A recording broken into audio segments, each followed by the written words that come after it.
Grabar y hacerme ¿vale? Bueno, buenas tardes, bienvenidos a todos y a todas a un nuevo coloquio del IAFE, el Instituto de Astronomía y Física del Espacio. Le damos la bienvenida también a colegas que se suman de otros institutos y a los que después nos siguen por nuestro canal de YouTube. En el coloquio de hoy tengo el gusto de presentarles al doctor Andrés Goya, él es investigador del CONICET en el IAFE. Andrés se especializa en aspectos de gravedad cuántica en anti de Sitter, en particular. Hoy nos va a contar acerca de relatividad general en 3 dimensiones, como un modelo de juguete de gravedad cuántica. Como siempre, después de la charla hacemos espacio de preguntas y comentarios. Y bueno, gracias Andrés por el aporte a los coloquios y te doy la palabra. Ok, bueno, muchas gracias Gabriel, Laura y Daniel, que fueron los que me contactaron para dar este coloquio, así que bueno, muy agradecido de poder presentarme y contar un poco en qué estuvimos laburando los últimos 2 años, por ahí. Bueno, para quienes no me conocen, pues soy nuevo en el IAF, entré Por en favor. abril como investigador asistente, bajo la supervisión de Mauricio Aleston. Antes hice mi doctorado con Gastón Gilibet y después tuve una posición postdoctoral con Alan. Bueno, terminó esta leve presentación, empiezo. Bueno, sé que la audiencia es un poco heterogénea, así que bueno, espero que la primera parte sea más o menos amena para todos, después eventualmente se va a poner un poco más técnico, pero bueno, me quedaría conforme si se van de la charla con una idea general al menos de por qué es importante este problema de la gravedad cuántica y por qué es útil estudiar el caso simplificado, el modelo simplificado de relatividad general en 3 dimensiones. Bueno, un poco como decía el abstract de la charla, los dos pilares fundamentales de la física actual son la teoría de la relatividad general y la teoría cuántica de campos.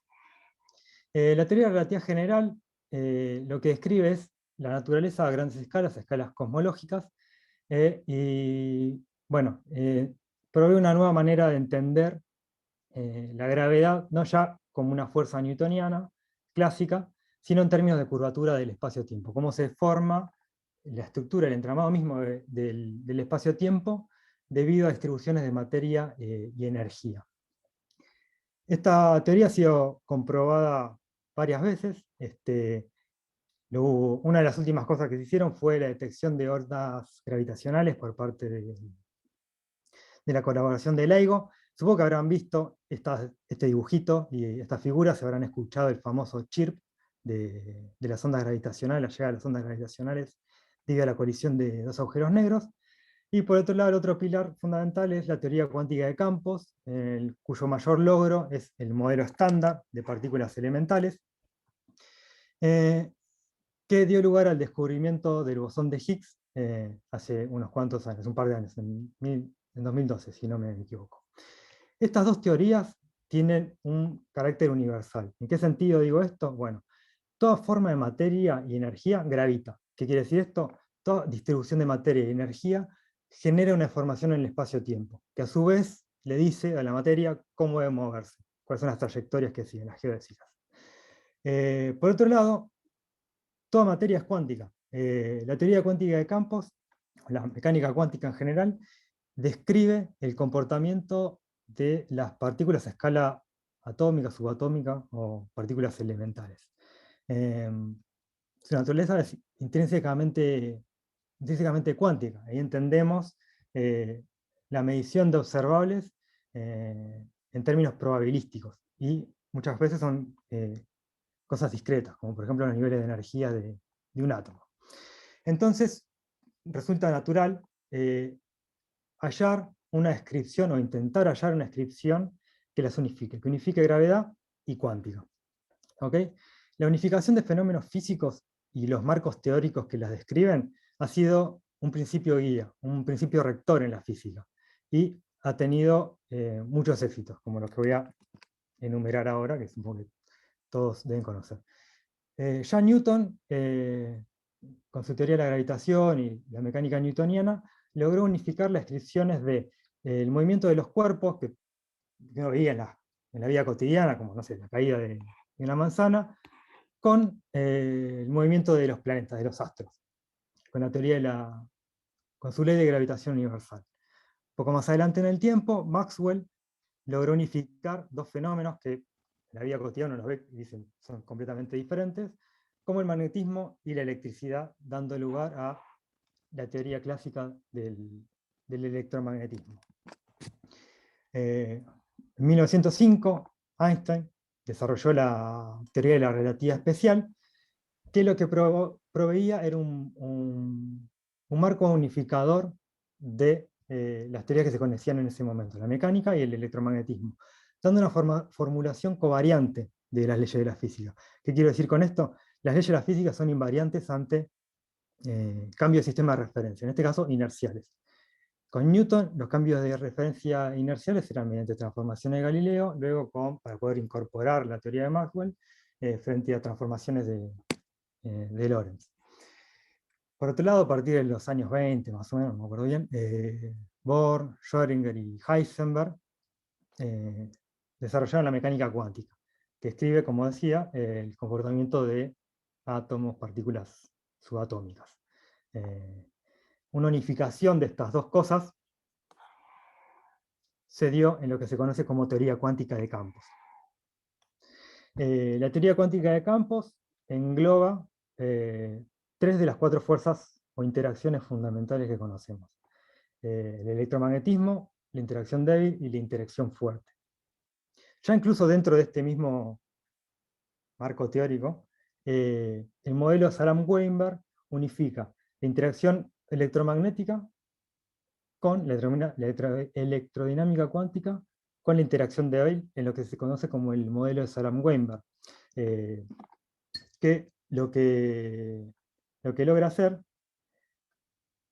es describir las dos cosas como una única interacción. A ver, altas energías son indistinguibles, a energías más bajas se diferencian, hay algo que se llama ruptura espontánea, y se diferencian. ¿Ok? Bueno, y también, para terminar de completar el picture de todas las interacciones, está, como decía, la relatividad general. La relatividad general es la descripción de la gravedad. Como decía, no en términos de fuerza, sino en términos de curvatura del espacio-tiempo. Algunas predicciones o correlaciones que se dieron en la relatividad general son la precesión del perihelio de Mercurio y la deflexión de la luz por parte de objetos masivos. Entonces esto supuso una predicción que fue corroborada en 1919 por Eddington. Bien, y como les decía, la teoría cuántica de campos. Así que el siguiente paso en este proceso de unificación de interacciones sería hallar una descripción que combine gravedad y cuántica, en lo que sería una teoría de gravedad cuántica. Bien, más allá de esto, uno puede dar ciertos argumentos dimensionales, muy con los dedos, muy esquemáticos, para tratar de entender o tener una idea en qué escalas de longitudes, por ejemplo, uno esperaría obtener o no podría ignorar efectos cuánticos de la gravedad. Una especie de experimento pensado que uno puede realizar es tratar de determinar la posición de una partícula con una determinada precisión, digamos, delta X menor que L en alguna instancia, qué sé yo. Entonces uno la mira, hace algún proceso de medición, qué sé yo, y lo que nos dice el principio de incertidumbre es que si uno tiene una cierta incerteza en la determinación de la posición dada por este delta X, la incerteza en la variable conjugada, el momento, el producto de estas dos cosas tiene que ser mayor a h barra sobre 2. Entonces de acá podemos determinar o estimar cuál es la incerteza que tendría. Si nosotros tenemos una incerteza mínima, hacemos el arreglo experimental como sea, ni idea, para que la medición de la posición sea así de precisa, como se marca acá, la incertidumbre en los momentos va a ser mayor o igual que h barra sobre L. Esto también nos dice, podemos obtener una estimación de cuál es el valor medio del momento al cuadrado, que tiene que ser mayor o del orden de h barra cuadrado sobre L cuadrado. ¿Ok? Bien. Bueno, hasta ahí eso.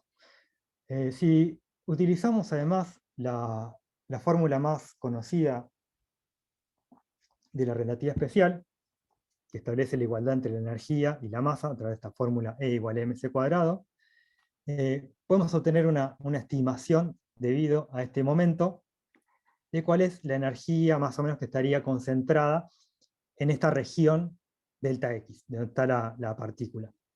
¿Ok? Llenado por esto.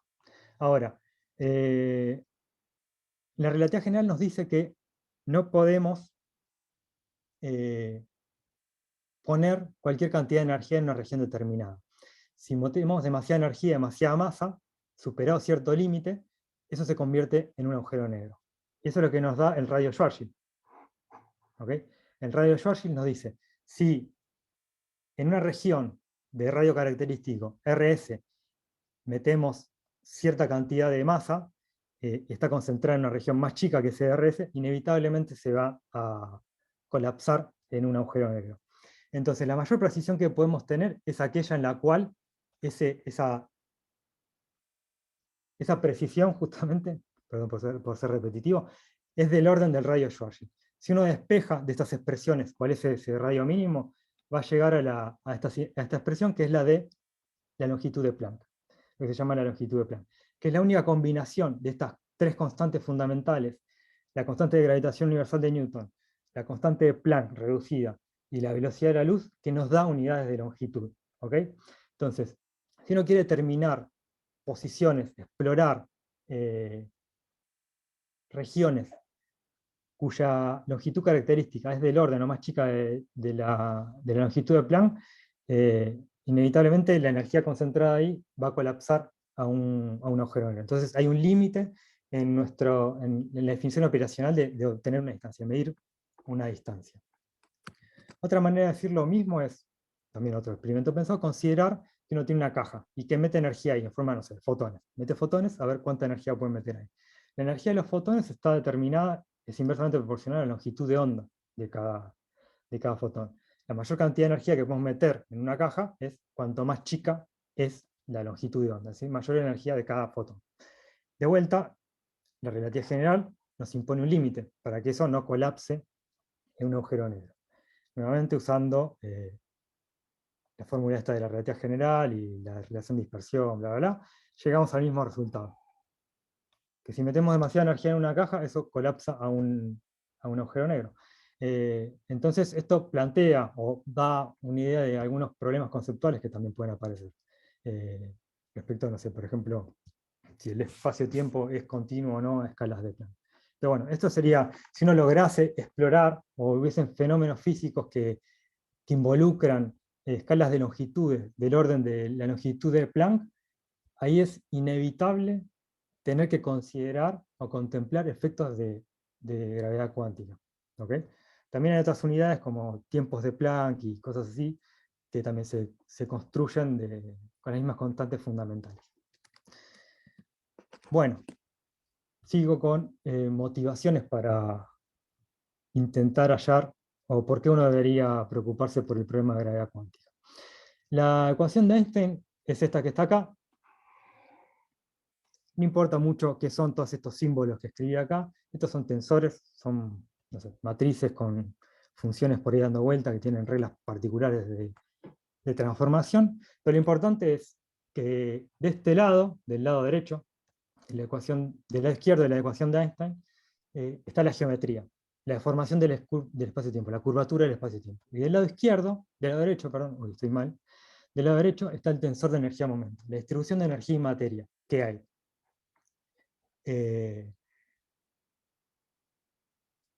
La curvatura, la gravedad se expresa o se determina en términos de este campo que se llama métrica, ese campo tensorial, que es la métrica. Y la curvatura está determinada en estas cosas que tienen las R's, son tensores de curvatura. Y esto nos da una medida de qué tan intenso es un campo gravitatorio. Cuanta más masa, energía o más concentrado esté una cierta distribución de masa, mayor va a ser la curvatura, más curvado va a estar este entramado, esta tela del espacio-tiempo. Bien, como ya habíamos dicho antes, la materia es inherentemente cuántica. Así que, en realidad, el tensor de energía de momento es un operador cuántico. ¿Ok? Si uno quiere dar sentido a esta expresión que está acá, uno podría considerar algo que se conoce como el límite semiclásico, en el cual la gravedad es clásica, pero la parte de la materia es cuántica. Entonces es un valor de expectación. ¿Ok? En principio, considerado esto como una aproximación, es válido y da lugar a lo que se conoce como teoría cuántica de campos en espacios curvos. Uno considera una determinada geometría, una determinada geometría del espacio-tiempo, y hace mecánica cuántica, teoría cuántica de campos sobre eso. Y no hay problema. El problema surge cuando uno quiere tomarse esta ecuación como una igualdad posta, en la cual la gravedad siempre va a ser clásica y la materia va a ser cuántica. Esto supone algunos problemas. Primero, algún problema de naturalidad, ¿no? Es como una cosa extraña. De un lado tengo una cosa cuántica y del otro lado no, es poco satisfactorio. Incluso si uno quiere decir, bueno, me tomo esto como un valor de expectación, hago este sándwich entre algún estado cuántico, hay algunos problemas, por ejemplo, cuando uno considera superposiciones. Este estado podría bien ser una superposición en la cual la materia está distribuida con un medio de probabilidad, con 50% de probabilidad en una región del espacio-tiempo y con otro 50% en otra región del espacio-tiempo. Y eso da lugar, del lado izquierdo, a una determinada métrica, una determinada geometría. Ahora, si uno realiza algún tipo de medición en esto, la materia va a estar en algún lado. Entonces, esto supone algún tipo de discontinuidad en la métrica. Es una cosa extraña, digamos. A nivel clásico, la métrica es algo continuo, no algo discreto que pega saltos por cualquier lado.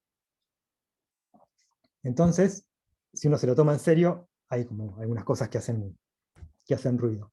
Entonces, lo natural sería esperar que esto sea una aproximación y que en realidad esto es alguna cosa, algún tipo de operador cuántico de curvatura.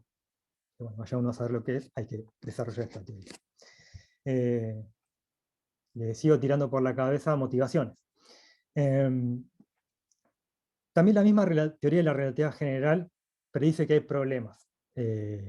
Por ejemplo, en el modelo cosmológico del Big Bang, sabemos que el universo se expande, ¿no? Desde 1998 sabemos, debido a las mediciones de supernovas tipo 1A, que esa expansión es acelerada. Pero incluso descontando eso, uno va atrás en el tiempo, y como el universo se estuvo expandiendo, las cosas cada vez están más cerca, más apretujadas. Eso también, entonces, si uno extrapola suficientemente atrás en el tiempo, lo que ocurre es que las densidades de materia, de energía, de temperatura empiezan a aumentar cada vez más. Y eso lleva a una singularidad, un límite en el cual la teoría pierde poder productivo, no tiene sentido. También al apretarse, eventualmente, si uno sigue cada vez yendo más atrás en el tiempo, las cosas se ponen cada vez más juntas, y eventualmente llegaremos a algo del orden de la escala de Planck, de longitud característica del universo. Como hemos argumentado, ahí ya uno esperaría que haya efectos de gravedad cuántica. Bien.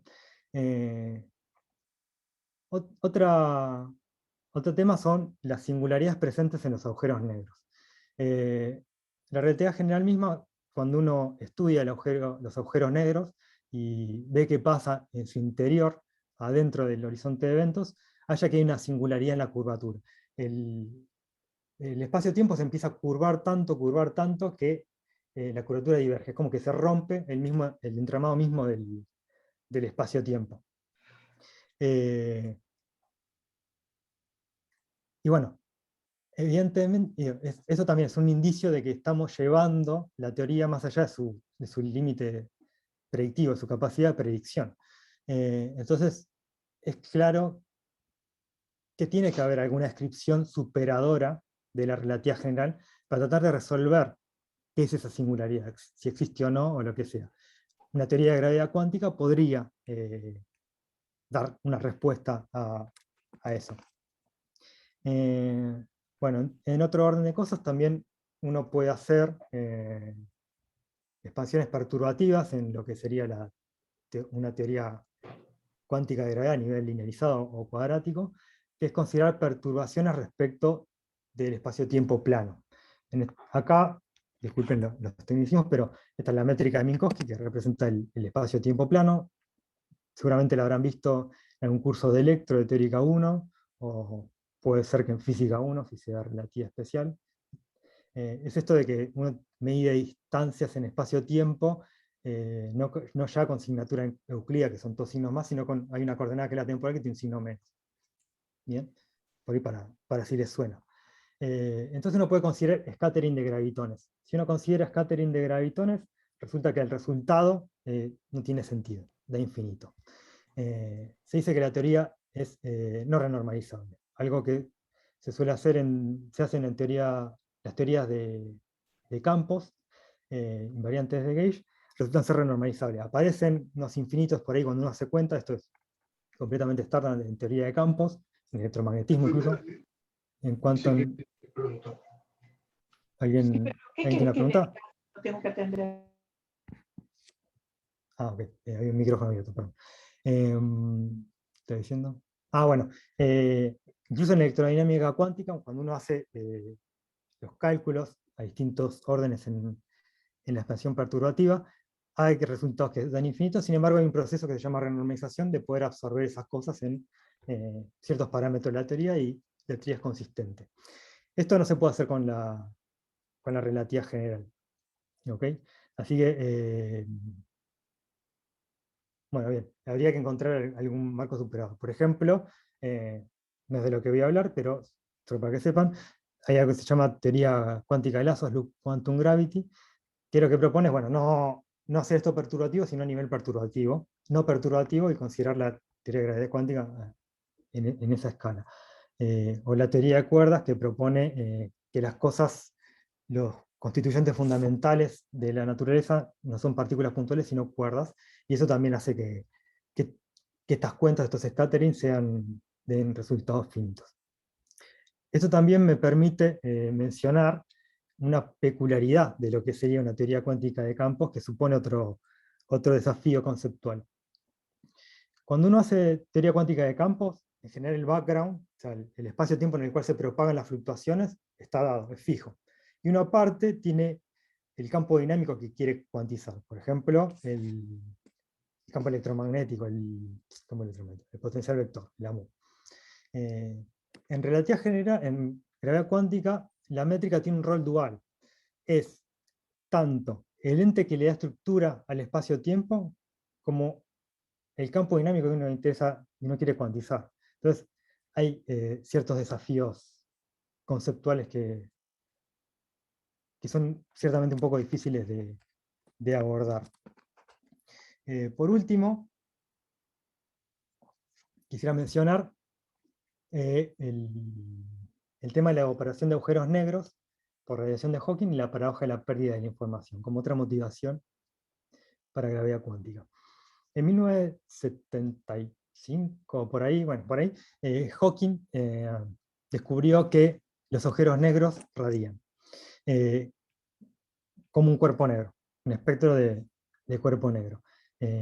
Hawking hizo esta cuenta empleando teoría cuántica de campos en espacios curvos, es decir, hace cuántica en las vecindades de un agujero negro, que es una región de espacio-tiempo curvado, no plano. Esto tiene una particularidad, y es que a medida que el agujero negro va emitiendo radiación, va perdiendo masa, va perdiendo energía, se va achicando. Pero esto se produce de una manera tal de que cuanto más chico es, más emite. Así que es un proceso medio como cataclísmico de evaporación, en el cual eventualmente desaparecería.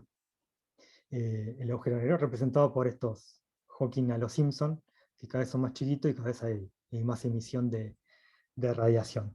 Esto supone una paradoja, un problema. ¿Por qué?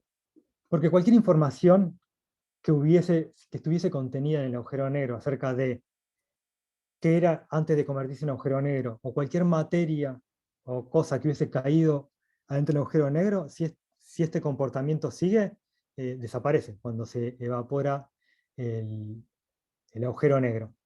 Desaparece, no hay más rastro. La cuántica prohíbe procesos de este tipo. Esto no puede pasar. Supone una contradicción con los principios de la mecánica cuántica.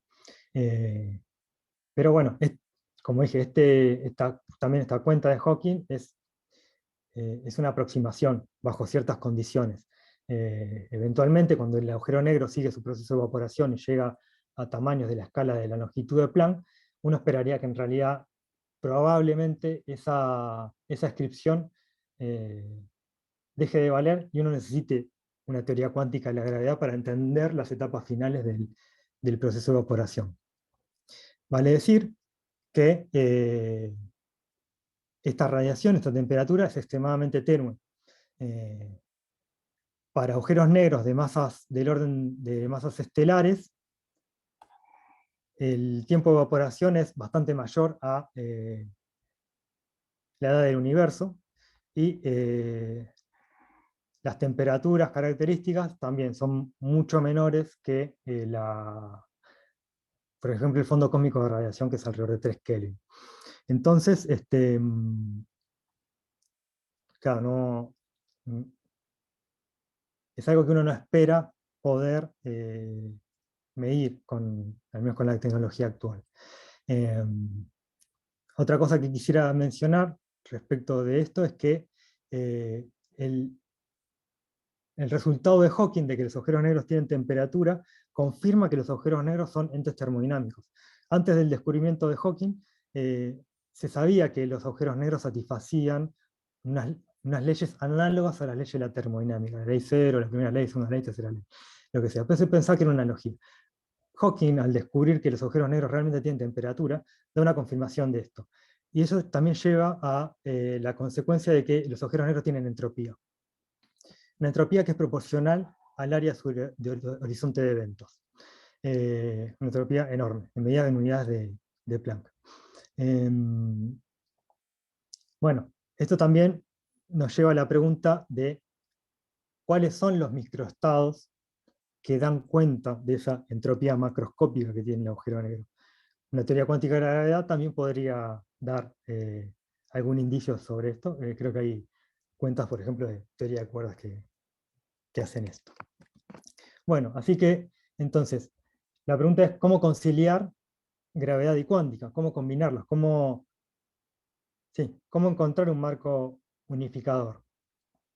Es claro que estas teorías presentan ciertas incompatibilidades bastante fundamentales. Entonces, uno podría preguntarse, bueno, qué sé yo, nada, no me importa, ¿por qué me preocuparía por este problema si el agujero negro se va a evaporar en vaya a saber cuánto tiempo, si la singularidad del Big Bang está muy escondida detrás del fondo cósmico de microondas y no tengo manera, por lo menos hoy, de verla, la singularidad del agujero negro también está escondida ahí, qué sé yo, ¿por qué abordarlo? Bueno, esa sería una respuesta pragmática. Pero bueno, la respuesta que voy a dar fue escrita por un gran físico y no voy a intentar expresarlo con mis propias palabras, hay cosas que hay que decirlas como están escritas en algún proyecto, y simplemente voy a leer este párrafo que sintetiza bastante, que expresa cuál es al menos mi opinión. Dice, la respuesta es simple. Cuando se trata de leyes fundamentales, una inconsistencia lógica, aunque se desarrolle esta en el futuro, pasado o remoto, es acuciante hoy. Estamos hablando aquí de teorías fundamentales de la física que presentan incompatibilidades inherentes. Teorías sobre las que construimos hoy y no más adelante toda la física que entendemos, toda nuestra concepción del cosmos. Entonces, lo que quiero transmitir con esto es que este es un problema esencial que merece ser abordado o ser intentado de resolver para entender mejor cómo funciona la naturaleza a escalas fundamentales. ¿Ok? Bueno, ahora vamos ya al modelo de 3 dimensiones. como vimos, como les mostré, el problema realista de gravedad cuántica en 4 dimensiones es bastante complejo. Hay dificultades conceptuales difíciles de abordar, como, qué sé yo, que había mencionado, bueno, qué sé yo, si el espacio-tiempo es discreto o no a escala de la longitud de Planck, el rol dual de la métrica, tanto como ente de estructura del espacio-tiempo como campo que uno intenta cuantizar, invariancias frente a isomorfismos, la teoría de la relatividad general es invariante ante isomorfismo, quiere decir es invariante ante cambio generalizado de coordenadas. Es un tipo de, digamos, simetría de gauge de la teoría. Bastante más complicada que las teorías, las simetrías de gauge de las teorías de campos usuales, en términos de grupos unitarios. Así que hay distintos abordajes a esto. Los más populares son teoría de cuerdas, donde, como dije, uno reemplaza los constituyentes fundamentales de la materia, de los constituyentes fundamentales, en vez de partículas puntuales por cuerdas, cositas unidimensionales que vibran y generan todas las partículas. Y además la teoría de cuerdas propone ser una teoría de gran unificación, de unificar todas las teorías, todas las interacciones fundamentales, la gravedad y las otras 3. Otro abordaje popular es el de la teoría cuántica de lazos, que bueno, es no perturbativa y propone que directamente el espacio-tiempo, una escala fundamental, es discreto. Pero lo que la idea que les quiero mostrar hoy es una idea distinta, en algún sentido un poco más minimalista, que es considerar un modelo simplificado, en el cual varias de las dificultades del caso de 4 dimensiones no estén presentes, pero que tampoco la cosa sea tan simple como para que no haya nada que estudiar o sea trivial o no nos pueda dar posibles insights, posibles pistas de cómo abordar el problema original. Algo que uno puede hacer es considerar teorías de gravedad en dimensiones menores, por ejemplo en dimensión 3. Es de lograr llevar a cabo esta empresa, de hallar una teoría de gravedad cuántica en 3 dimensiones, esto daría un argumento de plausibilidad. Decís, bueno, loco, logré hacerlo, aunque sean 3 dimensiones, con todas las particularidades que tenga, pero logré hacerlo. Entonces, esto es posible. Y también uno tiene la esperanza de que ciertas cosas que uno resuelva permitan entender conceptualmente ciertos problemas o dar herramientas para poder abordar el otro problema, ¿no? Entonces, voy a empezar a mencionar algunas particularidades de la teoría de la relatividad general en 3 dimensiones.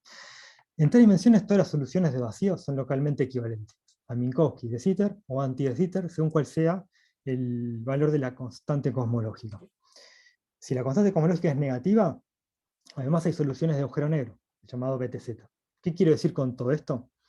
Que si uno agarra 2 soluciones, por ejemplo, vamos al caso de constante cosmológica negativa, espacio anti de Sitter puro y el agujero negro de BTZ, si uno los mira muy, muy de cerca, son iguales. O sea, yo no logro distinguirlos. Si pongo una lupa en el espacio-tiempo y trato de verlo, me van a resultar que son iguales, no los puedo distinguir. Ahora, no son realmente iguales, sino serían soluciones distintas, y no se hubiese publicado un paper sobre esto. Si uno los mira de lejos, a escala global, ahí es donde difieren. Algo en lo que difieren es en las cargas conservadas. Las cargas conservadas se pueden calcular como integrales de flujos en las regiones asintóticas. Muy a la manera de cuando uno calcula, no sé, la carga en el electromagnetismo. Entonces, la energía, el momento angular del agujero negro BTZ es distinto al de anti de Sitter. Otras cosas que valen la pena mencionar del agujero negro de BTZ es que es muy parecido a Schwarzschild, el agujero negro de Schwarzschild o el agujero negro de Kerr. ¿En qué? Bueno, tienen masa y momento angular, se rotan, y además se puede dar una expresión para la entropía que también es proporcional al área. Bueno, en este caso, como es 3 dimensiones, no es proporcional al área, sino la circunferencia del agujero negro.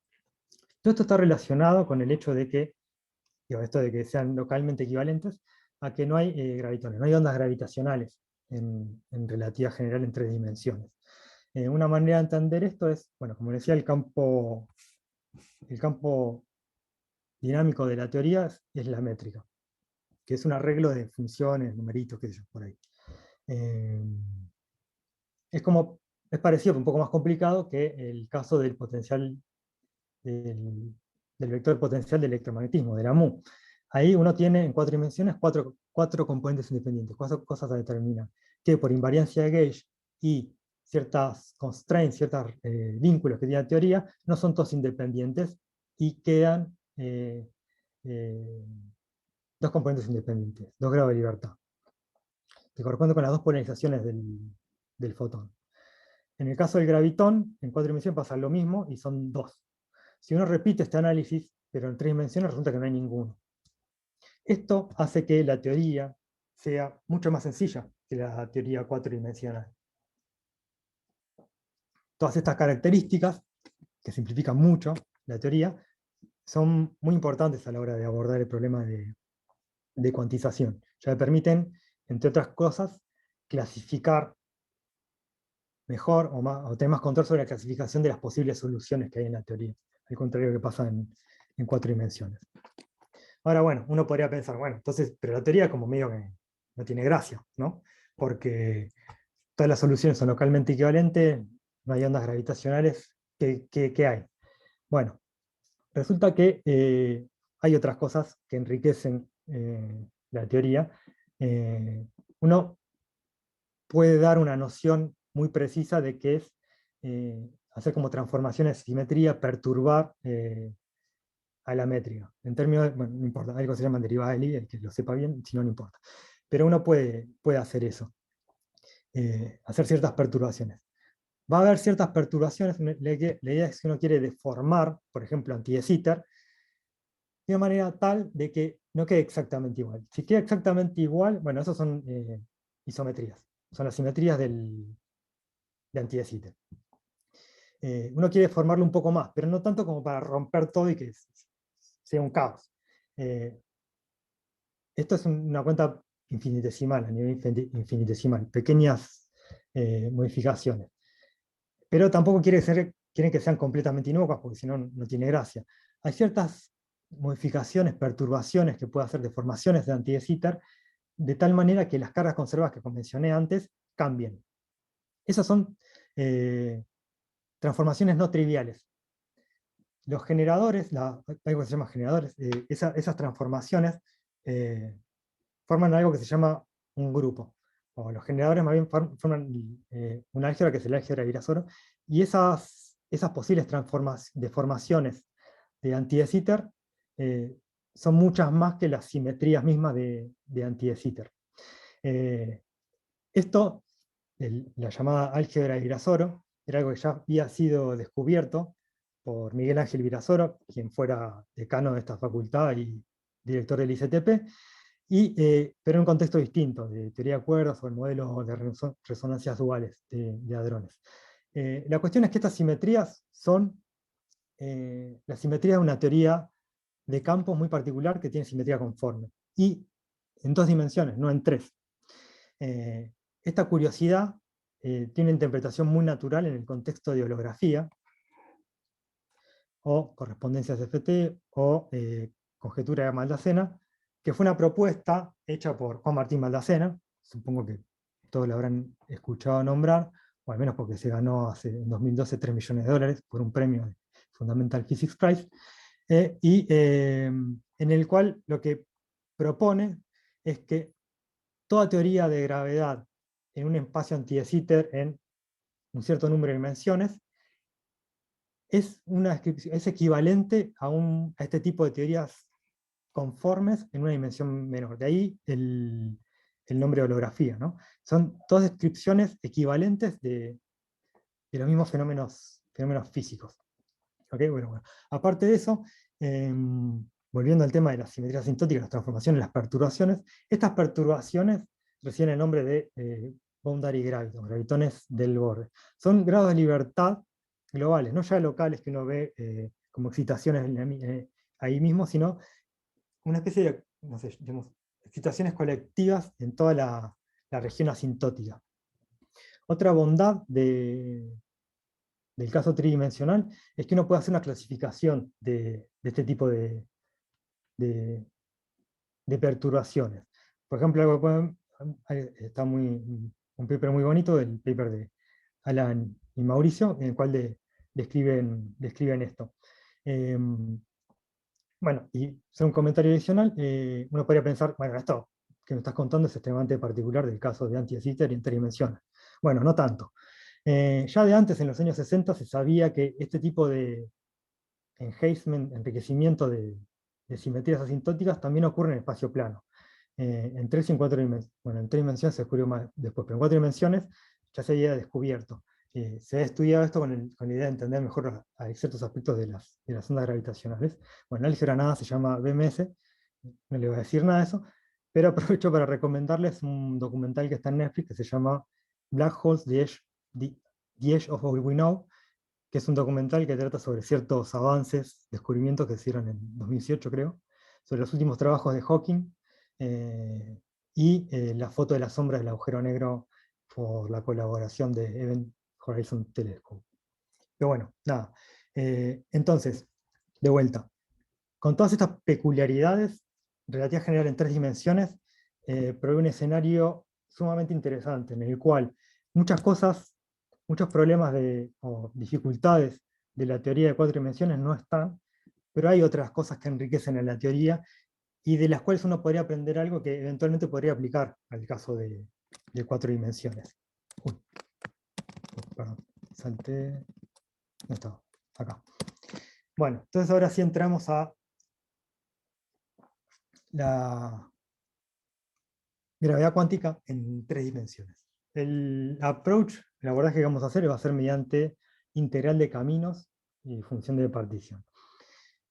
La integral de caminos de Feynman, suma sobre historia de Feynman, es algo que depende con quién cursen teórica 2 mecánica cuántica, lo pueden ver, por ejemplo, con Gastón y con David se ve, en cualquier curso de teoría cuántica de campos se ve, y la idea es que en mecánica cuántica, por ejemplo, si uno quiere calcular cuál es la probabilidad de transición entre que algo, una partícula, esté en la posición Q1 a tiempo T1 y luego pase a una posición Q2 en tiempo T2, lo que uno tiene que hacer es considerar todas las trayectorias que me lleven de Q1 a Q2. Tanto trayectorias clásicas, que son soluciones a las ecuaciones de movimiento clásicas, como aquellas que no lo son, por esta línea de puntos. Tengo que considerar todas. Ahora, no todas tienen el mismo peso, la misma importancia. ¿Cómo se termina esa importancia? Bueno, se termina con el valor de la acción clásica evaluada en esa trayectoria. Por ejemplo, en el caso de una partícula libre, eso es p cuadrado sobre 2m menos el potencial. Esa es lagrangiana, integral en el tiempo, bla, bla. Y uno evalúa eso en la trayectoria que uno considere. Y va considerando. Va a haber, algunas interferirán constructiva o destructivamente, pero bueno. Y eso es lo que nos da la amplitud de transición. ¿Okay? Uno puede tomar el paso siguiente, que es pasar a teoría cuántica de campos. Dicho mal y pronto, esto hay que hacerlo más prolijamente, básicamente es reemplazar esos operadores posición por campos. Están representados por estos phi, ¿no? Campo escalar, un campo vectorial, lo que sea. Pero es exactamente lo mismo. Uno calcula la amplitud de transición entre una configuración de campo phi1 a tiempo t1 y una configuración de campo distinta, o no, a tiempo t2 dado por phi2. Y esto actúan como condiciones de borde. Uno considera, de vuelta, todas las configuraciones de campo que satisfagan estas condiciones de borde, que a tiempo t1 valga phi1 y a tiempo t2 valga phi2. Nuevamente, pesado con el valor de la acción euclídea, de la acción evaluada en esa configuración de campo. Si el paso siguiente, vamos a el caso de gravedad. En el caso de gravedad, también la idea es considerar alguna métrica dada en una determinada superficie tipo espacio, es como decir, a un tiempo dado, la superficie sigma 1 a un tiempo dado, y otra métrica G2 en una sigma 2. Entonces uno quiere estudiar cómo es la evolución y qué chances hay de que eso evolucione de acá hasta acá. ¿Ok?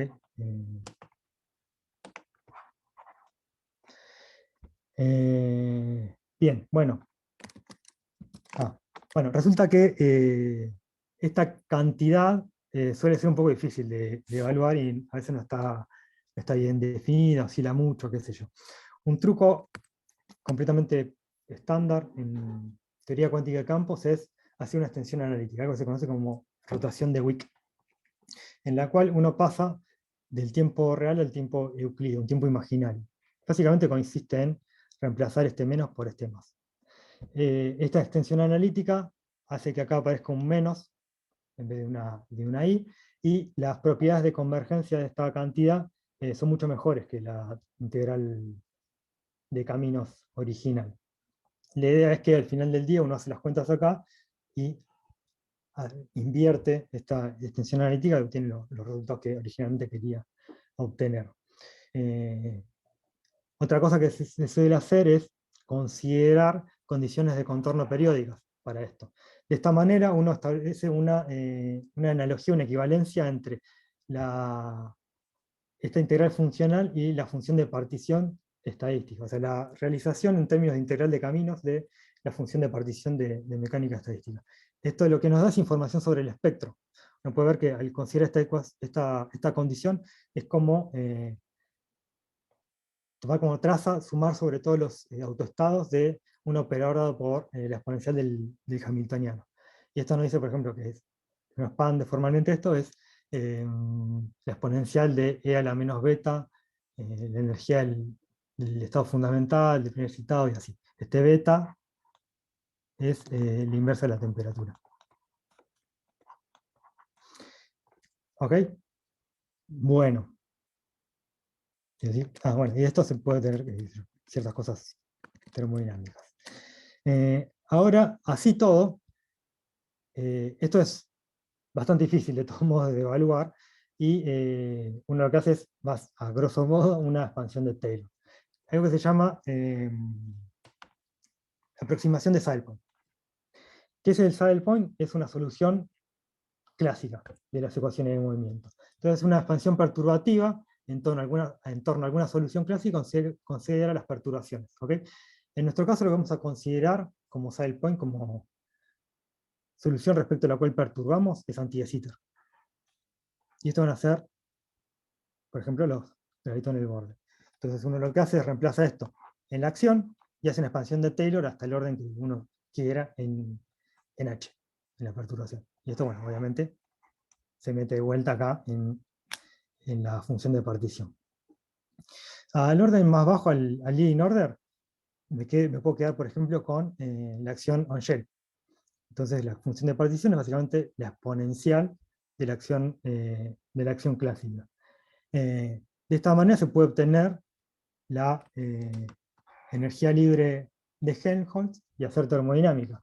Por ejemplo, uno de esta manera, si la solución respecto a la que perturba este G barra, G techito, es una solución de agujero negro, uno obtiene la termodinámica de los agujeros negros, lo que comentaba antes de Hawking, qué sé yo. Bien. Entonces, bueno, este es el problema a estudiar. La función de partición con condiciones de contorno periódicas y considerando perturbaciones en torno a algún saddle point, alguna solución clásica de alguna solución de la ecuación de movimiento o de la ecuación de campo. En este caso, anti-de Sitter. Y las perturbaciones, los boundary gravitons. Esta cuenta fue realizada por distintos autores gracias a, entre otras cosas, lo que le mencionaba, que es posible clasificar todas las soluciones, entonces uno las puede parametrizar de cierta manera y hacer el cálculo. El cálculo en el sector de anti-de Sitter, es decir, la solución de anti-de Sitter y las perturbaciones de anti-de Sitter, está estrechamente relacionada con el álgebra de Virasoro. Es algo más, se llama en carácter, pero que tiene que ver con Virasoro. Esto es una evidencia, una comprobación, un chequeo de consistencia de una relación también existente entre una teoría de gravedad en anti-de Sitter en 3 dimensiones y una teoría de campos conformes en 2 dimensiones. Pero bueno, esto es esa parte. No, quisiera también entender, más allá de esto de orografía, conjetura de mandaciones, bla, bla, bla, desde un punto de vista gravitacional, también cómo aparecen estas cosas. Entonces, un trabajo que publicamos el año pasado y algo que estamos haciendo ahora con Joel Acosta, Alan y Mauricio es tratar de entender un poco mejor cómo es que aparecen ciertas contribuciones en el sector de anti-de Sitter. ¿Ok? Bueno, algo que no comenté tampoco para embarrar un poco la cancha y tirar un montón de contenido, es que las teorías de campos usuales, que sé yo, como electromagnetismo, como electrodinámica cuántica, son teorías de gauge, tienen invariancia de gauge. Y invariancia de gauge es una redundancia en la física. Es decir, dos configuraciones de campo relacionadas por transformaciones de gauge son físicamente equivalentes, son en realidad indistinguibles, no representan la misma configuración física.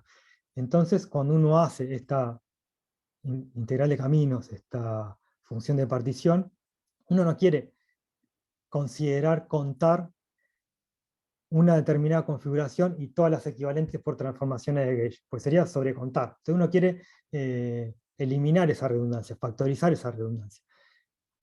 Eso se hace mediante un procedimiento que se llama fijado de gauge, no importa.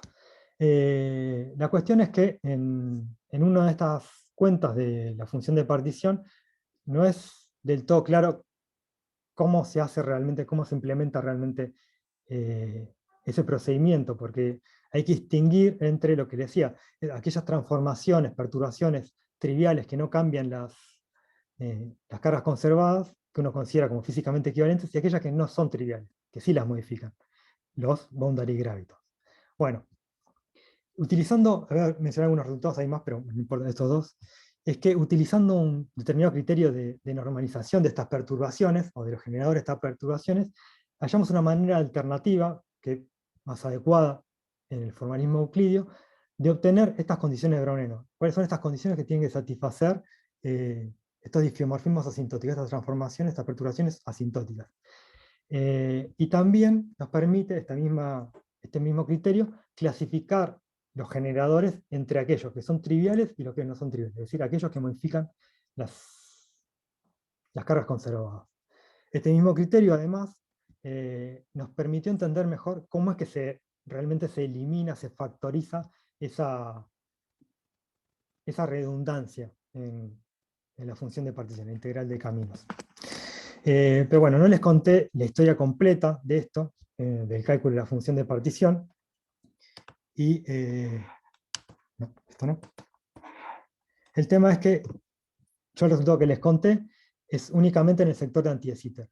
En realidad hay más soluciones que anti-de Sitter. Esto, por ejemplo, los agujeros negros BTZ. De vuelta, gracias a las bondades de esta teoría, es posible clasificarlos en términos de algún parámetro. Entonces uno puede calcular solo para anti-de Sitter y mediante ciertas transformaciones, y empleando este parámetro que clasifica las soluciones, hacer la cuenta para todo anti-de Sitter y todos los agujeros negros BTZ. El resultado final al que uno arriba no se puede expresar como la traza de la exponencial de operadores hermíticos, que es lo que uno esperaría para una teoría cuántica. Entonces el resultado no es del todo satisfactorio, uno considera todas las contribuciones. Sin embargo, se pueden obtener resultados de esto físicamente sensatos, como por ejemplo recuperar la termodinámica del BTZ y también obtener algunas ciertas correcciones a la entropía. ¿Okay? Pero bueno, por suerte no es el final de la historia, y el año pasado han surgido algunas propuestas para intentar solucionar este problema. Una de las propuestas es considerar otros alpos, no solo anti-de Sitter o agujeros negros, sino ciertas soluciones de la teoría que representan partículas puntuales. Esto daría contribuciones extras a la función de partición que por ahí permitirían arreglar esto de que no se puede escribir como una traza. Otra propuesta, un poco más rara quizá, es que relatividad general en 3 dimensiones no es ya, en el contexto holográfico, dual a una teoría de campos conformes, sino algo un poco más exótico, que sería un ensamble de teoría de campos conformes. ¿Cómo dar sentido a este ensamble estadístico? Bueno, es lo que se se está estudiando. Bueno, y no tengo nada más para contarles. Espero que se hayan quedado con algo, como les dije. Espero que se haya entendido las motivaciones para estudiar el problema de gravedad cuántica y por qué puede ser interesante, útil, estudiar el modelo tridimensional. Disculpen que me pasé bastante del tiempo, no sé, llevo como una hora hablando, ni idea. Gracias. Bueno, gracias Andrés. Bueno, a mí me pareció súper didáctica, me pareció buenísima. Muy buena la charla. Bueno, damos acá entonces por terminar la parte formal de la charla y ahora el que quiera hacerle preguntas a Andrés o que quiera hacer algún comentario, o vos Andrés, si querés agregar algo más que te haya quedado afuera o que quieras comentar algo. No,